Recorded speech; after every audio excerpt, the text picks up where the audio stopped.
দুটা খুব ভাল লগা আঁচনিয়াত আহিছে বন্য জীৱ জন্তুৱে যাতে বিদ্যুৎ পৰিবাহিত লাইনত খুন্দা খাই মৃত্যুবৰণ নকৰে তাৰ কাৰণে এবাৰ আমি ইনসুলেটৰ লগাম আৰু ই বহুত বন্য জীৱ জন্তুৰ জীৱন ৰক্ষা কৰিব হাতীয়ে যাতে প্ৰকৃত খাদ্য পায়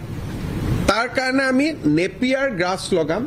যাতে হাতীয়েও খাব পাৰে তাৰ পৰা কম্প্ৰেছ বায়োগেছ ওলাব পাৰে ৰিলায়েন্সৰ লগত আমি আমাৰ এমঅইউ হৈছিল ইনভেষ্টমেন্ট সামিটৰ সময়ত সৰকাৰেও প্ৰচেষ্টা ল'ব আৰু ৰিলায়েন্সকো আমি কাৰ্বি আলং বা আন জাগাত য'ত আমাৰ মাটি আছে আমি নেপিয়াৰ গেছ কৰিবৰ কাৰণে আগবঢ়াম যাতে আমি বায়ো ৰিফাইনেৰী অসমত বনাব পাৰোঁ তেওঁলোকৰ লগত যিটো আমাৰ এমঅইউ হৈছিল কাজিৰঙাত যিমান পুৰণা গাড়ী আছে লোন আৰু ৰাজ সাহায্যৰে আমি গোটেইবিলাক গাড়ী ইভিলৈ ৰূপান্তৰ কৰিব খুজিছোঁ যাতে কাজিৰঙাত বিদেশী পৰ্যটকসকল আহিলে আমি বহুতখিনি তেওঁলোকক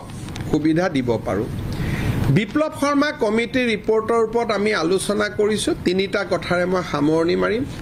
এপ্ৰিল মাহৰ পৰা অসমৰ চৰকাৰী যিকোনো নটিফিকেশ্যন ইংৰাজীৰ লগতে অসমীয়া ভাষাটো আমি প্ৰকাশ কৰিম লাহে লাহে এপ্ৰিলৰ পৰা ই গতি ল'ব 3 মাহ সময় লাগিব সেপ্টেম্বৰ মাহত আমি এছেম্বলিত এখন আইন আনিম যে অসমৰ বহুকেইটা ৰাজহ খণ্ডত অকল খিলঞ্জীয়া মানুহে মাটি কিনা বেচা কৰিব পাৰিব